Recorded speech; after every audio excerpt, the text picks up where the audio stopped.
Hey guys, welcome back to my channel. My name is Elizabeth if you are new here. Today's video is all about my top tips to getting your wellness journey started.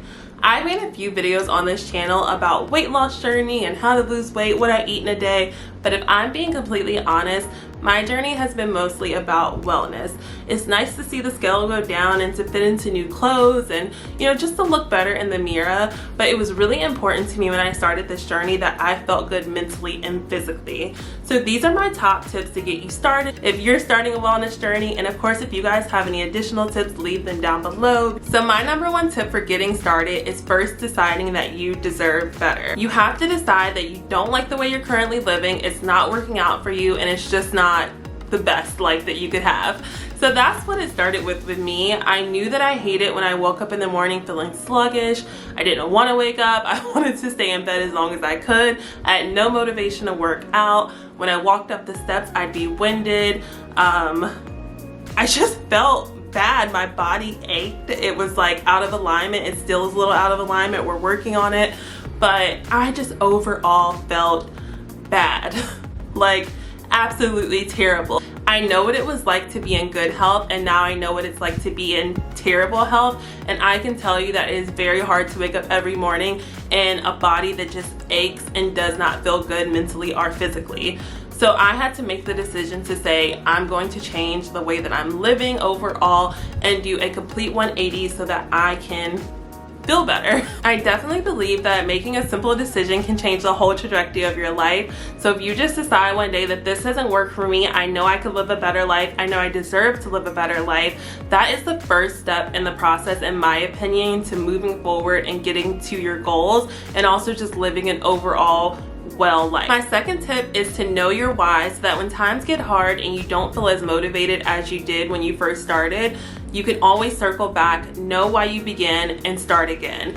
No one's perfect. No one's journey is completely perfect. You're gonna have bad days, but if you know your why, you'll always be able to pick back up where you left off and get the process going again. So some of my whys are, one, that I'm a mom. Like that's like the biggest why ever. You want to live as long as you can for your kids, and you don't want your health to be the contributing factor of why you're not here anymore.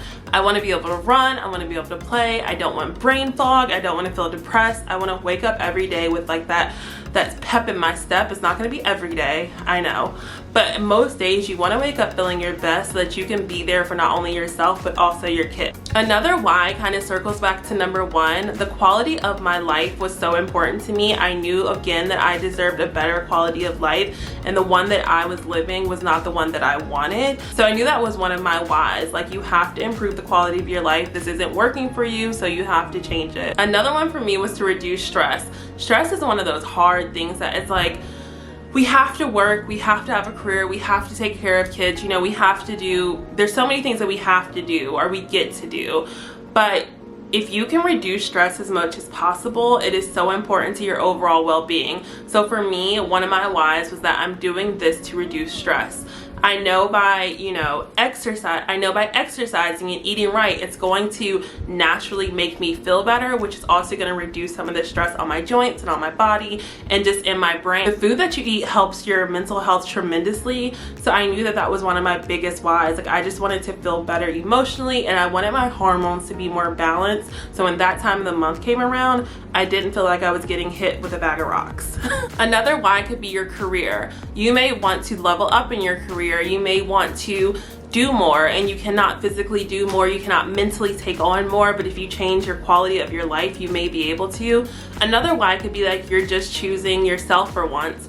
A lot of times in life, when you're a mother or you're just an empath like me, or just in general, when you have family, you don't put yourself first as much as you should. And I know a lot of people go on a wellness journey because they're finally deciding, okay, it's me time, I need to take care of myself, I've taken care of everyone else, and I've let myself fall by the wayside. So that might be your why. There's so many whys, but I think it's so important that you write it down so that on days when, like I said, you don't feel motivated, you can always circle back to it and be like, okay, this is why. I like to put things in the note apps in my phone. I love to go back and read things that I once wrote, and that is one of the things that I've written down are all of my whys. So on days when I just hit snooze and I don't want to get up, I'm like, okay, you started this journey, or you want to do this for the rest of your life because it makes you feel better.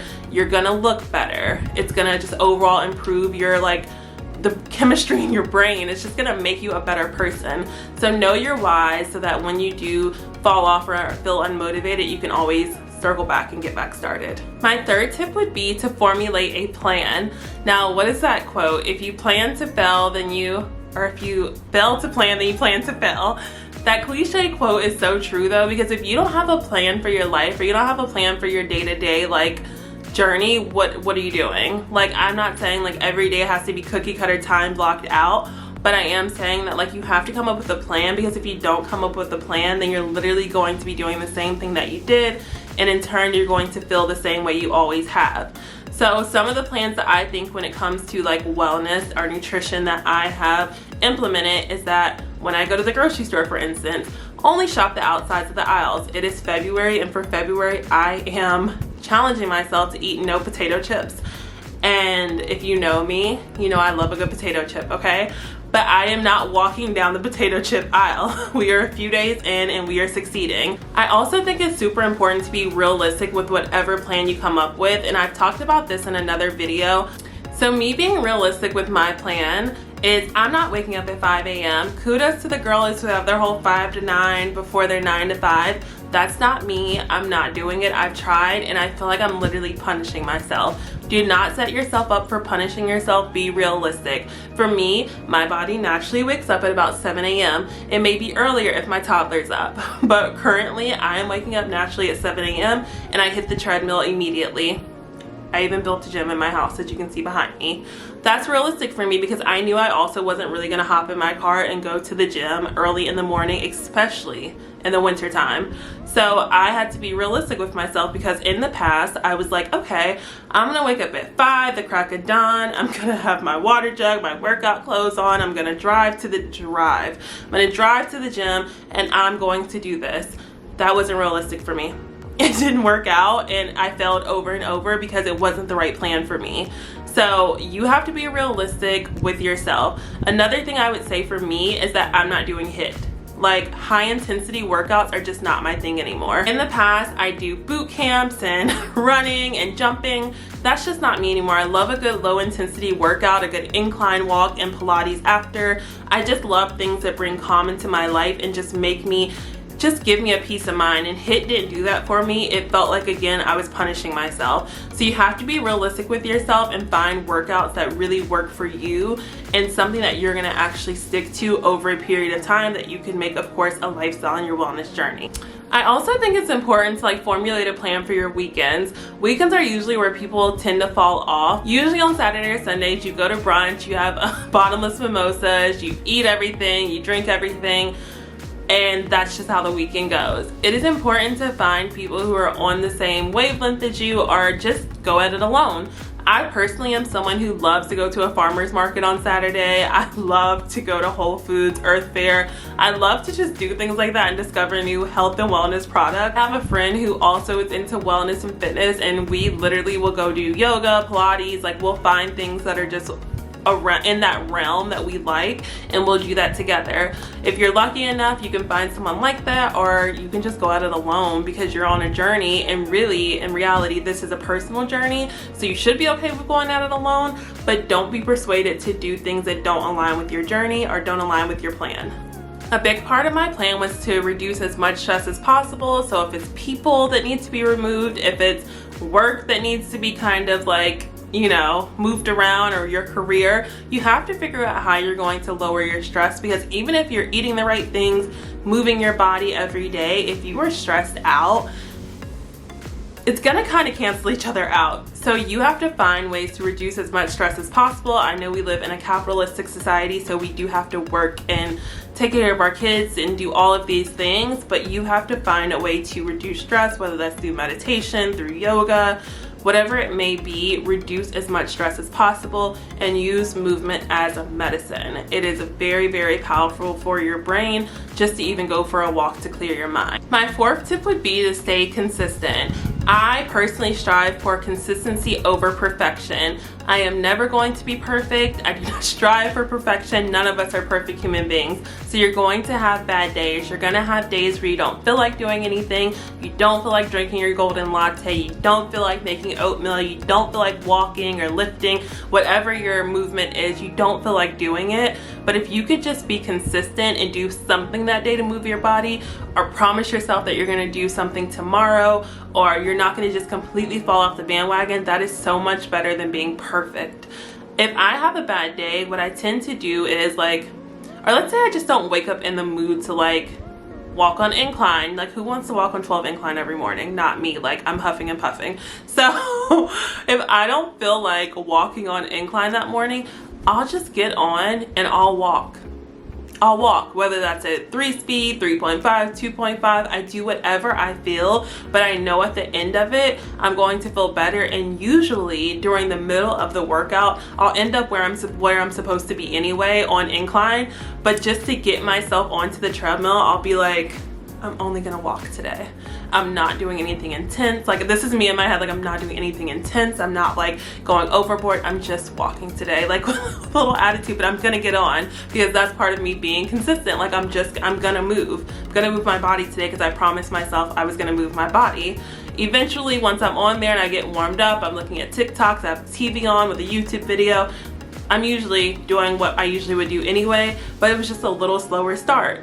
So if you stay consistent, you definitely will end up reaching your goals and you'll feel a lot better about it in the end. And my last tip, guys, number 5, is to give yourself grace. The most important thing that I've learned through being a mother, through this journey that I'm on with my wellness journey, I have to give myself grace. Because like I said, we are not perfect. Every day is not going to be perfect.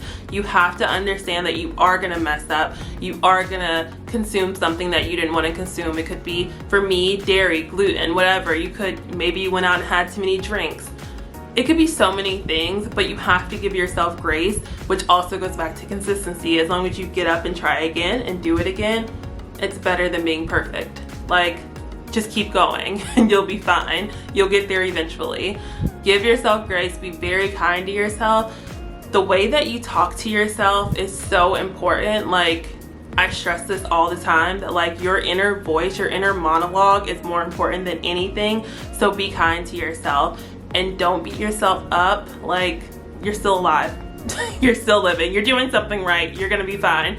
Be kind to yourself, love yourself, and always pay attention to that inner voice and how you're talking to yourself, because believe it or not, those words that you're telling yourself, you will eventually believe.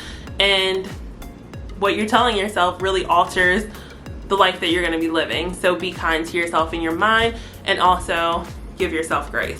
One thing that I also like to remind myself of is that my body is my home. Literally, this is where you live.